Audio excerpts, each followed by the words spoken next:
Now we're going to talk about equipment just for a second because I think this is really important. Let's go to face on.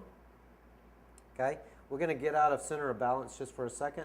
We're going to talk about shaft deflection and why that's important. Okay, now shaft deflection is what you're going to see is that the club, when it moves in space, it actually moves down and back and forth. Okay, so when that happens is it's actually creating a whipping effect. So let's actually watch the backswing, and you're going to see the purple line is going to remain straight. So let's watch the backswing. And again, when you see somebody swing with speed, okay, let's go back to about halfway back, if you would. Now. All right, keep going. That's good. That's okay. Keep going. All right, now as he starts changing direction, I want you to watch the shaft flex. Okay, the club is moving down. Stop. Okay, so you can see how the club head and the shaft is actually separating from the handle. Okay. That's a good thing. We actually want to feel the whip. Okay, so that's a good thing. All right, let's watch the downswing. Okay, now ideally, if you have the right equipment, when that club gets back to about halfway down, okay, this shaft and this pink line should be back in line. Stop. Okay, so we notice, go back one frame.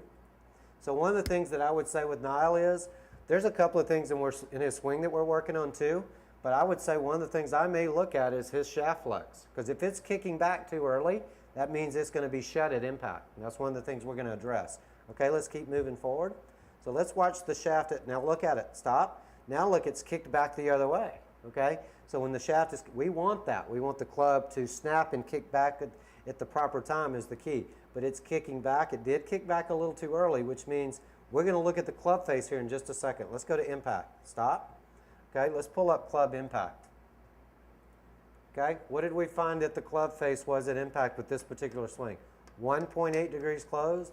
Guess what? You might just be able to change your shaft, and that might be 2 degrees open if it kicks at the right point. So that's one of the things that we want to look at. So now we've talked about the sequence of how your body moves in space, how the shaft plays a role, and how your balance plays a role in creating more speed.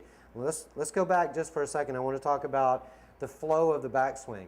If you were throwing a rock, or if you were punching a bag, or if you were playing tennis, or playing baseball, or any other sport, I think what you would find if you picked it up, and I know some of us are getting older here, but one of the things you would find is that everything moves in space with a rhythm, okay? My rhythm may be a little faster than your rhythm. So everyone's metronome, if you're a musician, everybody moves in space at a different speed. So my tempo and rhythm may be faster or slower than yours. If you watch, say, for instance, a Fred Couples or an Ernie Els, their tempo is very smooth. Everybody admires how their rhythm looks so good. Then if you looked at a Nick Price, for instance, or even a Tiger, their speed and their tempo is a little faster. Well, that's unique to them.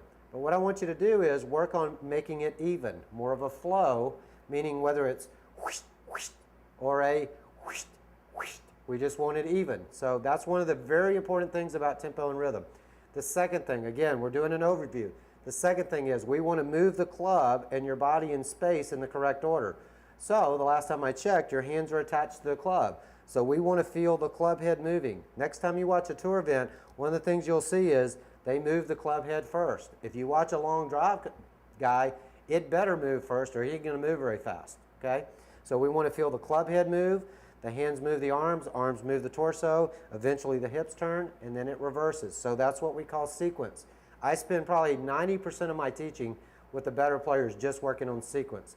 Because sequence corrects positions, not vice versa. If you have a teacher that works on positions, you're in trouble. My power secrets can instantly be yours. I promise your next round of golf, you will be crushing the ball 30 to 40 yards farther without any practice whatsoever. Read the information below to grab your risk-free 365-day trial of my power secrets and bonuses. You will have instant access to my power secrets in the next 5 minutes.